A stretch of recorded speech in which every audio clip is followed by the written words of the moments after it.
Hello, today we are doing the rapid fire book tag. I was tagged by Laura from Laura Reads Pages and Savannah from Savvy Reads.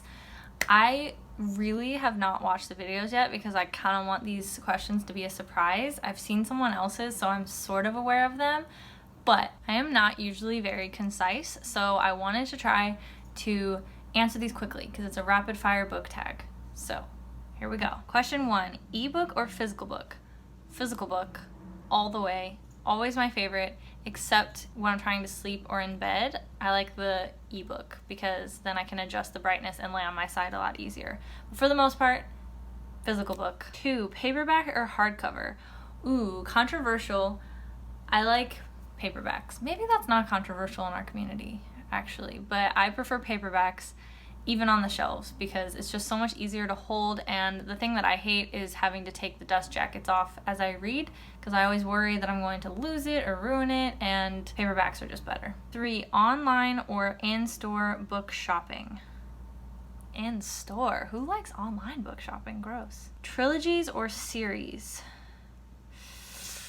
Ooh, I'm gonna be honest, I would probably say trilogies. I like to have an ending and a wrap up to things, so if I just constantly had to wait for more books to come out, that would probably be difficult for me to be patient. Heroes or villains? I prefer villains. I think they're more interesting and layered and complex. An example is Forest of a Thousand Lanterns by Julie C. Dow. That book is basically kind of a retelling of what, Cinderella? Snow White? Right, okay. An East Asian fantasy reimagining of the evil queen legend about one peasant girl's quest to become empress and the darkness she must unleash to achieve her destiny. So Forest of a Thousand Lanterns is like the evil queen's origin story in a retelling, and then the sequel to that book is basically like the Snow White perspective, and I have not picked up the second one because the villain is so much more interesting and captivating, and their motivations are always questionable but fun to read about, and you can see their descent into darkness a lot of the times. So I'd have to go with villains. A book you want everyone to read? Ooh, maybe I should have looked at these first. Oh, crap. Here's the problem with that is that I'm kind of protective over my books, and so if something means a lot to me, I don't want to share it because I don't want people to trash it or make it less impactful for myself, so I'm kind of selfish in that way. I don't really want people to read books that mean a lot to me. I think a lot of people would enjoy and benefit from The Humans by Matt Haig.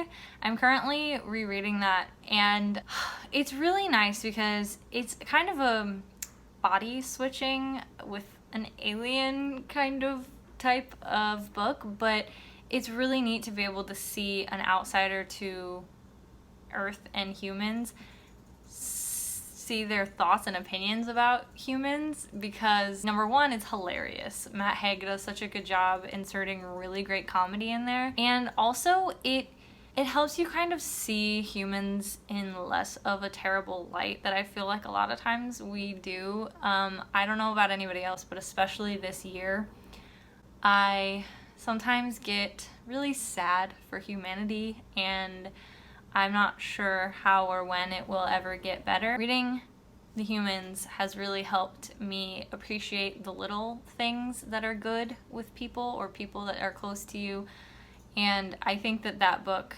everyone could find something out of it, I would imagine, that either makes them laugh or helps them feel a little bit better about people. Recommend an underrated book or series. I always say that my favorite series that I don't hear people talk about is the His Fair Assassins series by Robin LaFevers. It is a historical fiction book set in Brittany during like the 1400s, I believe, and it's the idea of these old gods like death and whatnot, and they kind of become these saints when the church takes over, yet there are these convents of basically they raise them to be female assassins for the one that we are following is Saint Mortaine, which is the Saint of Death. So it's got a lot of political intrigue. It's got kings, queens, things like that. It's historical fiction, so a lot of these characters were real people, but it has the added fantasy element of female assassins and, you know, the god of death and a lot of interesting mysteries and characters. I love that series. The last book you bought. I bought the Starless Sea paperback version that just came out by Erin Morgenstern because that is one of my favorite books and the paperback is beautiful. And I bought The Vanishing Half by Britt Bennett. These were at the same time. Weirdest thing you've used as a bookmark. I don't really think I use anything weird as a bookmark. I think one time I used my phone charger cord to keep my spot in a book. Used books, yes or no? Yes. I love being able to get books that are way cheaper. I will say I do like to have certain books bought brand new, ones that really mean a lot to me or are that my favorite, but I also try to buy used. Top 3 favorite genres. I know that a lot of times we use tropes and things like that as a genre, but I'm going to try to stick with actual genres that you would see at like the bookstore. Fantasy, just the fiction section, and they're kind of combined mystery, thriller, or horror. Borrow or buy? Do I have to pick one or the other? What I do is I borrow books from the library, and if I love them, I buy them. I don't like buying books that I know nothing about and I don't know if I'm going to like the writing style, because to me, if I end up not liking it, I feel like it was a waste of money, and I also don't like having books on my shelves that I don't like, so I feel like it's just kind of a waste. So I typically will either get it from the library, and if I love it, I will buy it, or I will download it as an ebook at the library and read a few chapters. If I can tell that I love the writing style and where the book seems to be going, sometimes I'll just stop reading it and then buy the book straight out. Characters or plot? This one's hard for me. I would normally say characters, but I was watching, the only other person's video of this that I've seen is the Library of Allenxandria's video. I will link that. He brought up a lot of good points, so I would recommend watching his video, because I would normally say characters because I can be iffy about a plot, and if I love the characters, then that's what makes it to me. I get the most attached to characters. But on the other hand, if the plot is really boring and there's nothing that happens, or the plot doesn't seem to follow itself through very well, you know how sometimes it kind of seems to get off track, then that distracts me a lot from enjoying it. So I think Alan changed my mind. I might have to say, out of the two, I think the plot matters the most for enjoying a book. Wow. Number 14, long or short books? I'm gonna be honest, short books all the way. I like to complete things, as I said before, and even though I like long books for the journey of getting to go deeper, sometimes books are just too long, way too long. You could easily cut that down, so short books. And it looks like the next question, long or short chapters? Short chapters.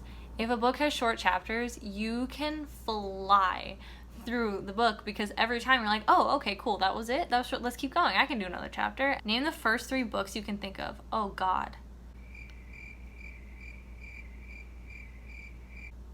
Why did my brain immediately go entirely blank? I can't even think of one book right now.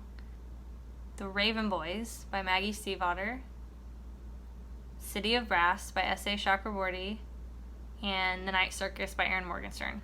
Books that made you laugh or cry. Well, The Humans by Matt Haig makes me laugh. Actually, Matt Haig as an author makes me laugh because I have his Boy Called Christmas series. It's a hilarious, adorable middle grade Christmas series. So Matt Haig makes me laugh. How many books make me laugh out loud?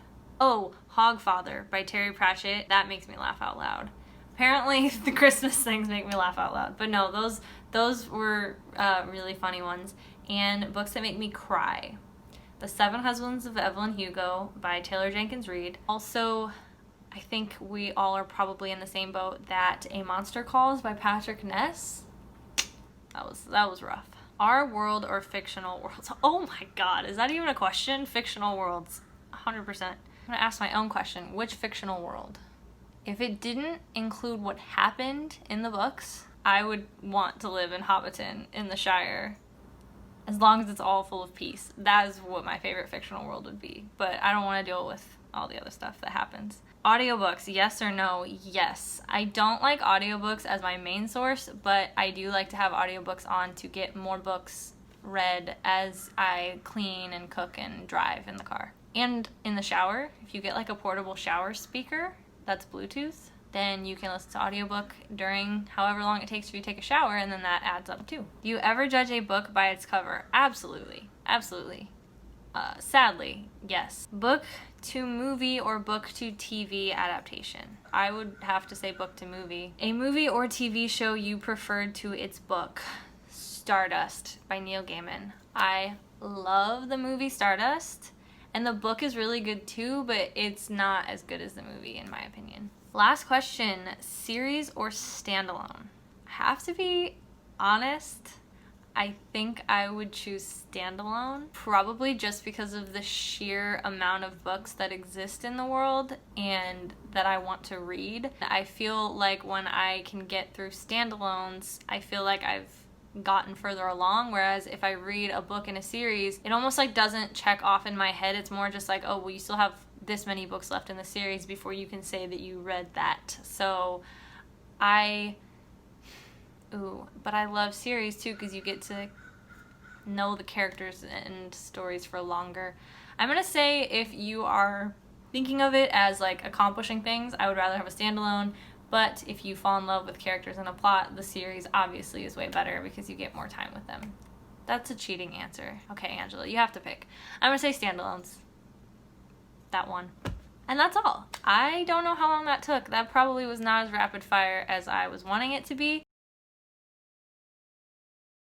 Should have probably read these ahead of time because there were a couple that I had to pause and research because I have the worst memory. I don't really tag people because I don't know who's done things. I don't keep up fast enough and good enough to know who's done what. So if you see this and you're interested, I tag you. Enjoy.